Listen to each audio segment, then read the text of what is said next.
परेशान मानसिकता को डुबो दिया और उन्होंने इस सारे देश का सत्यानाश और प्रदेश का सत्यानाश कर दिया।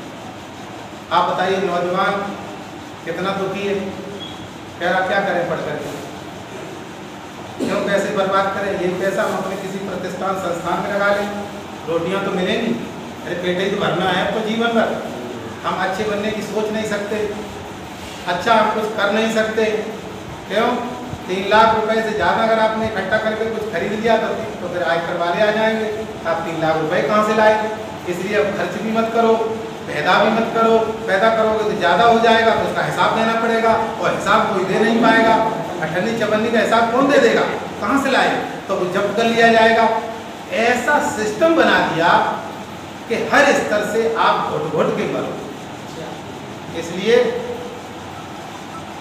देखिए, एक हम आपसे निवेदन के साथ कहना चाहते हैं कि जिनके मन में ये रहता है, जैसे नहीं लोग सीरत फॉर्म में कहते हैं कि मैं RSS का आदमी हूँ, सही बात तो ये है, आप इसका परीक्षण कर लीजिए, RSS किसी का साथी नहीं, उनका एक अलग मानसिकता है, न हमारे संविधान के हैं, न हमारे राष्ट्रीय ध्वज के हैं और न हमारे हैं, किसी के नहीं है, वो केवल अपने आप के हैं।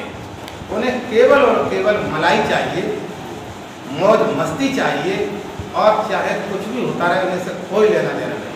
अगर लेना देना होता तो लॉकडाउन के समय कितने लोग, कितनी महिलाएं बच्चा लेकर के बेचारी रोती हुई सड़क पे जाती हुई देखी नहीं, और लोग टीवी देखते देखते रोने लगे घर में, लेकिन इनके एक के भी एक खून आंसू नहीं आए देश के अंदर।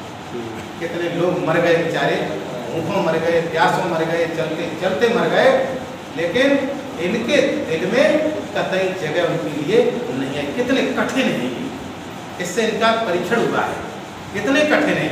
और हम लोग ये तो सामान्य लोग करें, अब महंगाई कुछ नहीं, महंगाई वो कहते हैं अभी हो क्या गया, मोटरसाइकिल आप देखिए रोड पर, आप राय दे रहे क्या मोटरसाइकिल कम चलाओ, पैदल चलो, योगा हो जाएगा, साइकिल चलाओ, योगा हो जाएगा। यहाँ से आपको जलालाबाद जाना है, साइकिल से निकल जाओ आराम से, सुबह जल्दी निकल जाओ, योगा हो जाएगा, स्वास्थ्य भी अच्छा रहेगा और पेट्रोल जरूरत ही नहीं पड़ेगी। मतलब ये राय देने लगे, कर्म को नहीं सुधारना चाहते, ये राय दे रहे।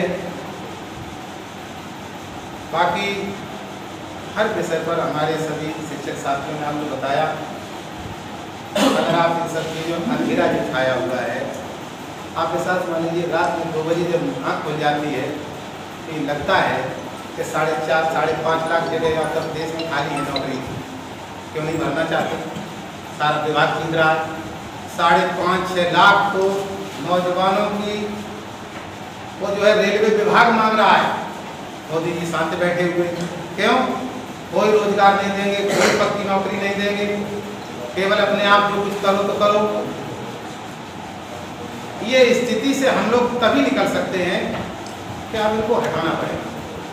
अब 5 साल हटा लीजिए, हो सकता है ये समाजवादी सोच से हम लोगों को जो बम्पर लाभ मिले, आगे की पीढ़ी बढ़े नहीं, तो आप विश्वास मान लीजिए कि आगे आने वाली पीढ़ी ये कहेगी हमसे आपसे कि जब देश बर्बाद हो रहा था, देश का विनाश हो रहा था, तो आप लोग उस समय क्या कर रहे हैं?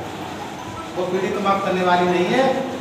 जो पीढ़ी बेरोजगार होकर के घर पर, जब पढ़े लिखे होकर के जब घर पर काम करेंगे, उनका काम होगा नहीं, फिर हम लोग कुछ बुढ़ापे जाकर के उनसे कुछ ताने मारेंगे, तो फिर वो यही कहेंगे कि जब देश बर्बाद हो रहा था तो आप लोग क्या कर रहे हैं? तुम्हारी सोच है राज को व्यक्ति को मजबूत करो, जब मेरे पेट में भोजन नहीं होगा, इसलिए तन पे कपड़े नहीं होंगे, फिर हम राष्ट्र राष्ट्र राष्ट्र चिल्ला करके क्या करेंगे?